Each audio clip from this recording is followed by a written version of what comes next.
वक्रतुंड महाकाय कोटि सूर्या समप्रभा निर्विघ्नं कुरु मे देव सर्वकार्येषु सर्वदा श्री गुरुभ्यो नमः हरि ओम। ಈ ನಿಮ್ಮ ಕೆ ವೆಂಕಟೇಶ್ ಶರ್ಮಾ ಮಾಡುವ ಅನಂತ ಅನಂತ ನಮಸ್ಕಾರಗಳು। ಹಾಗೂ ಇವತ್ತಿನ ದಿವಸ ವಿಶೇಷತೆ ನಮ್ಮದು ಲಕ್ಷ್ಮೀ ನರಸಿಂಹಸ್ವಾಮಿ ದೇವಸ್ಥಾನದಲ್ಲಿ ಮುಕ್ತಿನಾಗ ಹಾಗೂ ಆದಿಶೇಷ ಇರ್ತಕ್ಕಂಥದ್ದು ಒಂದು ವಿಶೇಷತೆ। ಹಾಗೂ ಲಕ್ಷ್ಮೀ ನರಸಿಂಹಸ್ವಾಮಿ ದೇವಸ್ಥಾನ ಇವತ್ತಿನ ದಿವಸ ನಾಗ ಚತುರ್ಥಿ ಚೌತಿ ಅಂತ ಹೇಳ್ತೀವಿ, ನಾಳೆ ನಾಗರ ಪಂಚಮಿ ಅಂತ ಹೇಳ್ತೀವಿ। ನೋಡಿ, ಮನುಷ್ಯನ ಜೀವಮಾನದಲ್ಲಿ ಯಾವತ್ತೂ ಸಹ ಈ ವರ್ಷಕ್ಕೊಂದು ಸರ್ತಿ ನಮಗೆ ಅದೃಷ್ಟ ಬರುತ್ತಂತೆ, ಆ ಅದೃಷ್ಟವೇ ಈ ನಾಗರ ಪಂಚಮಿ। ಕೆಲವರಿಗೆ ಸಂತಾನ ಆಗಿರೋದಿಲ್ಲ, ಸಂತಾನ ಆಗ್ತಕ್ಕಂಥ ದಿವಸ ನಾಳೆ ನಾಗರ ಪಂಚಮಿ ವಿಶೇಷ ಇರೋದ್ರಿಂದ ಇವತ್ತಿನ ದಿವಸ ನೀವು ನಾಗರ ಪಂಚಮಿ ದಿವಸ ನೋಡಿ, ಇವತ್ತು ಸೋಮವಾರ, ನಾಳೆ ಮಂಗಳವಾರ ನಾಗರ ಪಂಚಮಿ, ಇವತ್ತು ಚೌತಿ ನಾಗರ ಚೌತಿ, ಇವತ್ತು ಸೋಮವಾರ, ನಾಳೆ ಮಂಗಳವಾರ ನಾಗರ ಪಂಚಮಿ। ಆಮೇಲೆ ವಿಶೇಷತೆ ಏನಪ್ಪ ಅಂತಂದರೆ, ನಾಗರ ಪಂಚಮಿಗೆ ತಂಗಿ ಅಣ್ಣನ ಬೆನ್ನು ತೊಳಿಬೇಕಂತೆ ನಿಮಗೆ।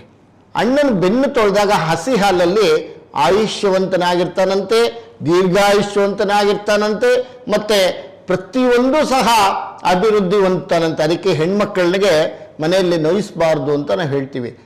ಹೆಣ್ಮಕ್ಳು ಮನೆಗೆ ತಾಯಿ ಸಮಾನ ಹಾಗೂ ಲಕ್ಷ್ಮೀ ಸಮಾನ, ತಂಗಿನ ಯಾವತ್ತೂ ನೋಯಿಸಬಾರ್ದು।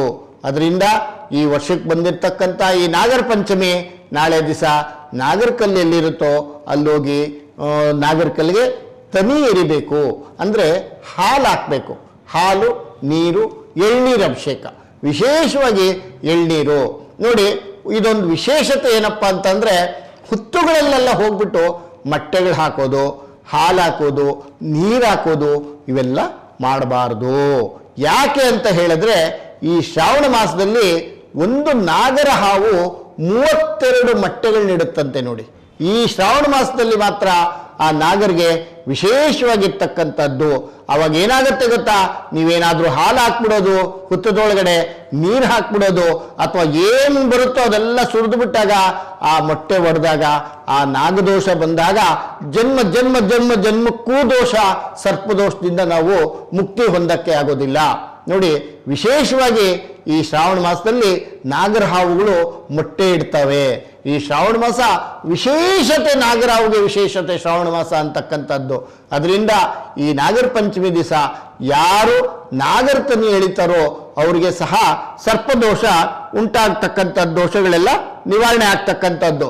ನೋಡಿ, ಇದರಲ್ಲಿ ಎಷ್ಟು ಸರ್ಪದೋಷ ಬರುತ್ತೆ ಅಂತಂದ್ರೆ, ನಮಗೆ ಒಂದು ಅನಂತ ಕಾಲ ಸರ್ಪಯೋಗ, ಸರ್ಪಯೋಗ, ವಾಸುಕಿ ಸರ್ಪಯೋಗ, ಶಂಖಪಾಲ ಸರ್ಪಯೋಗ, ಪದ್ಮ ಸರ್ಪಯೋಗ, ಮಹಾಪದ್ಮ ಸರ್ಪಯೋಗ, ತಕ್ಷಕ ಸರ್ಪಯೋಗ, ಕರ್ಕೋಟಕ ಸರ್ಪಯೋಗ, ಶಂಖನಾದ ಸರ್ಪಯೋಗ, ಪಾತಕ ಸರ್ಪಯೋಗ, ವಿಷಾಕ್ತ ಕಾಳ ಸರ್ಪಯೋಗ, ಶೇಷನಾಗ ಕಾಳ ಸರ್ಪಯೋಗ, ಇಷ್ಟು ಸರ್ಪಗಳು ನಮಗೆ ಇರುತ್ತೆ।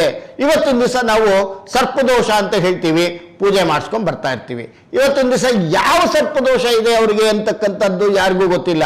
ಹೋಗ್ತೀವಿ ಕುಕ್ಕೇಲಿ ಮಾಡಿಸ್ಕೊಂಬಂದ್ಬಿಡ್ತೀವಿ, ಹೋಗ್ತೀವಿ ಘಾಟೀಲಿ ಮಾಡಿಸ್ಕೊಂಬಂದ್ಬಿಡ್ತೀವಿ, ಹೋಗ್ತೀವಿ ಪಳನಿಲಿ ಮಾಡಿಸ್ಕೊಂಬಂದ್ಬಿಡ್ತೀವಿ, ಹೋಗ್ತೀವಿ ಎಲ್ಲಿ ಸಿಕ್ಕಿರಲ್ಲಿ ಯಾರಾದರೂ ಹೇಳ್ತಾರ ಜ್ಯೋತಿಷರು, ಅವರು ಯಾವ ಸರ್ಪದೋಷ ಇದೆ ಅಂತ ಕಂಡುಹಿಡಿಬೇಕು ನಾವು ಫಸ್ಟು। ಆ ಸರ್ಪದೋಷ ಹಿಡಿದಾಗ ಅದಕ್ಕೆ ನಾವು ಪರಿಹಾರ ಮಾಡಿಕೊಂಡಾಗ ಇಷ್ಟು ಸರ್ಪಗಳಲ್ಲಿ ಪ್ರತಿಯೊಬ್ಬರಿಗೂ ಮನುಷ್ಯನಿಗೆ ಯಾವ ಸರ್ಪದೋಷ, ಇವತ್ತಿನ ದಿವಸ ಏನಾಗುತ್ತೆ ಅಂತಂದ್ರೆ ಎಲ್ಲ ಒಂದೇ ಆಗಕ್ಕೆ ಸಾಧ್ಯ ಇಲ್ಲ। ಇವಾಗ ದಪ್ಪಕ್ಕಿನೂ ಒಂದೇ ಇಲ್ಲ, ಸಣ್ಣಕ್ಕಿನೂ ಒಂದೇ ಇಲ್ಲ, ಸೋನಾ ಮಸೂರಿ ಅಕ್ಕಿನೂ ಒಂದೇ ಮಾಡ್ಲಿಕ್ಕೆ ಸಾಧ್ಯ ಇಲ್ಲ। ಇಷ್ಟು ನಾಗಗಳಿದ್ದಾಗ ಈ ಮನುಷ್ಯನಿಗೆ 12 ರಾಶಿ ಇರುತ್ತೆ, 12 ರಾಶಿ, 27 ನಕ್ಷತ್ರ, 9 ಗ್ರಹಗಳು। ಅದರಿಂದ ನಾವು ಸರ್ಪದೋಷನ ತಿಳ್ಕೋಬೇಕು ಫಸ್ಟು। ಈ ಜಾತಕರಿಗೆ ಯಾವ ಸರ್ಪದೋಷ ಇದೆ, ಯಾವ ಸರ್ಪದೋಷ ಇದೆ ಅಂತ ಕಂಡುಹಿಡಿದು ಅವಾಗ ಅದಕ್ಕೆ ಪರಿಹಾರ ಮಾಡಿದಾಗ, ನೋಡಿ, ಈ ಸರ್ಪದೋಷ ಇದ್ಬಿಟ್ರೆ ಮದುವೆ ಆಗೋದಿಲ್ಲ, ಮದುವೆ ಆದರೆ ಸಂತಾನ ಆಗೋದಿಲ್ಲ, ಸಂತಾನ ಆಯಿತು ಅಂತ ಇಟ್ಕೊಳ್ಳಿ, ಗಂಡ ಹೆಂಡತಿಯರಲ್ಲಿ ಅನ್ಯೋನ್ಯತೆ ಇರೋದಿಲ್ಲ, ಅನ್ಯೋನ್ಯತೆ ಇತ್ತು ಅಂತ ಇಟ್ಕೊಳ್ಳಿ, ಅಭಿವೃದ್ಧಿ ಆಗೋದಿಲ್ಲ. ಅಭಿವೃದ್ಧಿ ಆಯ್ತು ಅಂತ ಇಟ್ಕೊಳ್ಳಿ, ಕಾಯಿಲೆಗಳಿಂದ ನರಳ್ತಾ ಇರ್ತೀವಿ. ಕಾಯಿಲೆಗಳು ಇಲ್ಲ ಅಂತ ಇಟ್ಕೊಳ್ಳಿ, ಜೀವನಕ್ಕೆ ಊಟಕ್ಕೆ ಕಷ್ಟ ಆಗ್ತಾ ಇರ್ತಕ್ಕಂಥದ್ದು. ವಿದ್ಯೆ ಅಂಟಲ್ಲ, ಬುದ್ಧಿ ಅಂಟಲ್ಲ, ಜ್ಞಾನ ಬರೋದಿಲ್ಲ. ಕಷ್ಟ ಕಷ್ಟ ಕಷ್ಟ ಕಷ್ಟ ಕಷ್ಟ ಅಂತ ಇರ್ತೀವಿ. ನಾಗದೋಷ ನಾವು ಸಾಯಿಸಿದ್ರೇನೆ ನಾಗದೋಷ ಬರೋದಿಲ್ಲ. ನಮಗೆ ಇಂಪಾರ್ಟೆಂಟು ರಾಹುಕೇತುಗಳು ತಗೊಂಡಾಗ ಸಹ ನಮಗೆ ಈ ಜನ್ಮದಲ್ಲಿ ನಾವೇನು ಮಾಡಿಲ್ಲಪ್ಪ ಅಂತ ಹೇಳ್ಕೊಳ್ತೀವಿ. ನಾವು ಯಾರಿಗೂ ಬೈದಿಲ್ಲ, ಸರ್ಪದೋಷ ಸಾಯಿಸಿಲ್ಲ, ಸರ್ಪನ್ ಹೊಡೆದಿಲ್ಲ, ನಮ್ಗೆ ಯಾಕೆ ಸ್ವಾಮಿ ಸರ್ಪದೋಷ ಬರುತ್ತೆ. 50 ವರ್ಷದ ತನಕ, 50 ವರ್ಷ 55 ವರ್ಷದ ತನಕ ಪ್ರತಿ ಒಬ್ಬರಿಗೂ ಸಹ ಸರ್ಪದೋಷಗಳು ಇದ್ದೇ ಇರುತ್ತೆ. ನಾವು ಹೋಗ್ಬಿಟ್ಟು ಸರ್ಪದೋಷ ಪರಿಹಾರ ಮಾಡ್ಕೊಂಡ್ವಿ ಅಂದ್ರೆ ಅದಾಗೋದಿಲ್ಲ. 6 ತಿಂಗಳಿಗೊಂದ್ಸತಿ, 3 ತಿಂಗಳಿಗೊಂದ್ಸತಿ, ವರ್ಷಕ್ಕೊಂದ್ಸತಿ ನಾವು ಸರ್ಪದೋಷಗಳು ಪರಿಹಾರ ಮಾಡ್ಕೊಂಡಾಗ ಅದು ನಿಮ್ಗೆ ಯಾವ ಸರ್ಪದೋಷ ಇದೆ ಅಂತ ಕಂಡುಹಿಡಿಬೇಕು. ನೀವೆಲ್ಲಾನು ಸರ್ಪ ಸರ್ಪ ಸರ್ಪ ಸರ್ಪ ಅನ್ಕೊಂಡೋದ್ರೆ ಅದು ಸರ್ಪದೋಷ ಆಗೋದಿಲ್ಲ. ದುಡ್ಡೆಲ್ಲ ವೇಸ್ಟ್ ಮಾಡ್ಕೊಳ್ತೀರಾ. ಜ್ಯೋತಿಷ್ಯ ಕಲ್ತಿರೋರಿಗೆ ಮಾತ್ರ ಗೊತ್ತಿರುತ್ತೆ. ನಮ್ಗೆಲ್ಲಾ ವಿದ್ಯೆ ಗೊತ್ತಿರೋದ್ರಿಂದ ನಿಮ್ಗೆ ಯಾವ ಸರ್ಪದೋಷ ಇದೆ ಅಂತಕ್ಕಂಥದ್ದನ್ನ ಕಂಡುಹಿಡಿದು ನಾವು ಪರಿಹಾರ ಮಾಡ್ಕೊಡ್ತೀನಿ. ಅದರಿಂದ ಈ ನಾಗರ ಪಂಚಮಿಗೆ ವಿಶೇಷವಾಗಿ ಕಡುಬು ನೈವೇದ್ಯ ಮಾಡಬೇಕಾಗತ್ತೆ. ಕಡುಬು ವಿಶೇಷತೆ ನೋಡಿ. ಇವತ್ತು ಹಸಿ ಅಕ್ಕಿ, ತಂಬಿಟ್ಟು, ಹಸಿ ಕಡಲೆಕಾಳು, ಇವತ್ತಿನ ದಿವಸ ಚೌತಿ ದಿವಸ ಹಸಿ ಅಕ್ಕಿ ಹಿಟ್ಟನ್ನು ರುಬ್ಬಿಕೊಂಡು ಅದರಲ್ಲಿ ತಂಬಿಟ್ಟನ್ನು ಮಾಡಿ ನಾಗಪ್ಪಂಗಿಟ್ಟಾಗ ತೃಪ್ತನಾಗ್ತಾನೆ. ಇವತ್ತಿನ ದಿವಸ ಚೌತಿ, ನಾಳೆ ನಾಗರ ಪಂಚಮಿಗೆ ನೀವು ಎಳ್ನೀರು ಅಭಿಷೇಕ ಮಾಡಬೇಕು, ಕಡುಬನ್ನ ನೈವೇದ್ಯ ಮಾಡಬೇಕು. ಯಾವಾಗ ಕಡುಬನ್ನ ನೈವೇದ್ಯ ಮಾಡ್ತಿರೋ ನಿಮಗೆ ವಿಶೇಷವಾಗಿ ಫಲ ಸಿಗ್ತಕ್ಕಂಥದ್ದು.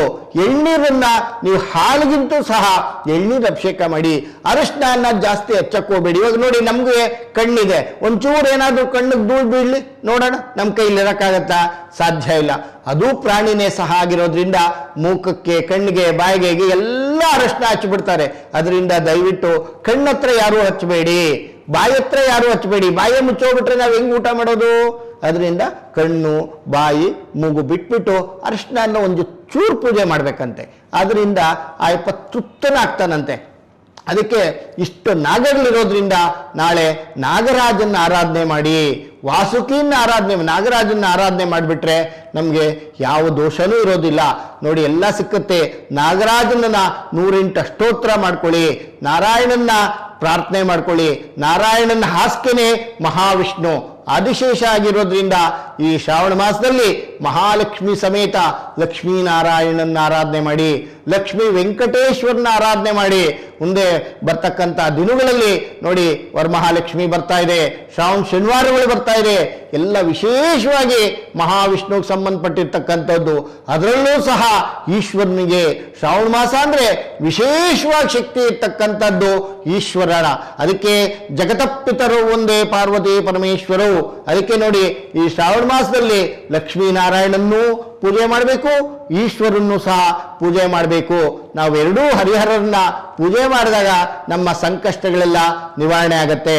ಇವತ್ತಿನ ದಿವಸ ನಾಳೆ ನಾಗರ ಪಂಚಮಿ ಮಂಗಳವಾರ ಆಗಿರೋದ್ರಿಂದ ಲಕ್ಷ್ಮೀ ನರಸಿಂಹಂಗೆ ತುಂಬಾ ವಿಶೇಷ.